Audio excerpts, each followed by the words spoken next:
This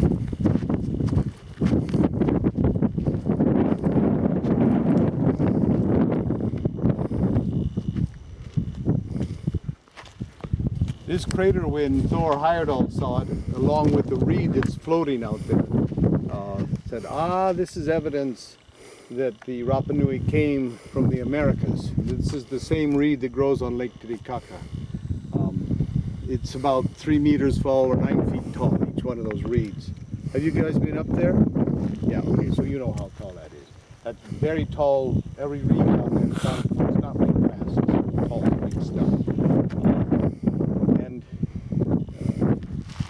it's like 1.3 kilometers across here. From 1.6 from here to there, or 1 mile to the other point on the top over there. And it was one explosion that blew this hole out. That's fresh water. It's about 200 meters or 600 feet down to the water, and then it's 300 more feet down to the ocean. And the lake itself is about 67 feet deep before it turns to mud. 67 feet? Yeah. Wow. It's a deep fresh water. Is there any wildlife in there? There have been mosquito fish introduced, and that's to eat the millions of mosquitoes that used to come out of here. And you saw the dragonflies a little bit ago. They were used to kill mosquitoes. And this trail here, this erosion, I think I mentioned down below, you can walk up from below, and that trail comes out over here. This erosion was due to where the Rapa Nuis used to go down here every Saturday to wash their clothes. They're immaculate people. Saturday is called wash day of Mahana. And they would come up here and go down this switchback into that first triangle of open water. They built a bridge out of those reeds, and that straight bar of land on the back is wood that they put out there so they could sit out and wash their clothes there. And it was impressive to me because the men loved navy whites. So they would go to church in their navy whites, and I knew that they were washing them down here and coming back, and they'd come in pressed. This is half of Hangaroa. It was very interesting. They divide the town in half. Half the town would come up here and wash their clothes. The other half would go to Teravaca and go send the kids down into a cave, and they would come out with buckets of water and wash their clothes on the rocks there.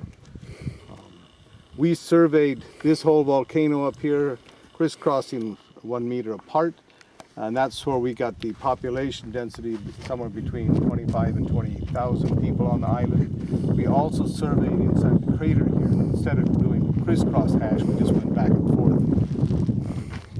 traversing it rather than up and down the screen fields. But in the screen fields over there, we found housing sites. They were building walls this high to get about that much more space. They were short space. There's a lot of food in this crater. There are 7 kinds of different varieties of bananas that they brought to this island. That green field over there to the right, that's grapes. They brought a green grape, but it's hard skinned.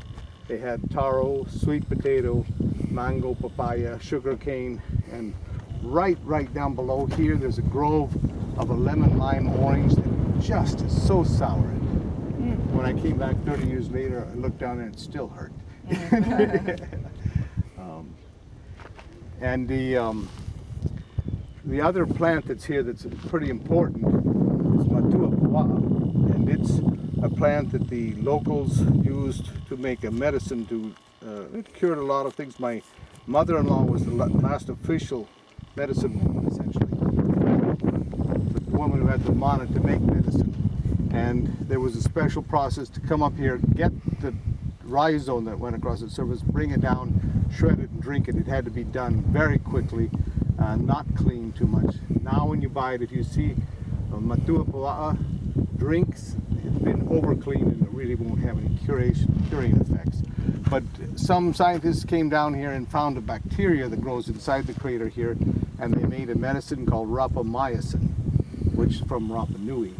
And it was initially used against tumors, and then it ended up being current primary use is injected when you get organ transplants because it suppresses your immune system and you don't reject your organs. And 3 years ago, they've discovered that it is the only medicine that stops aging.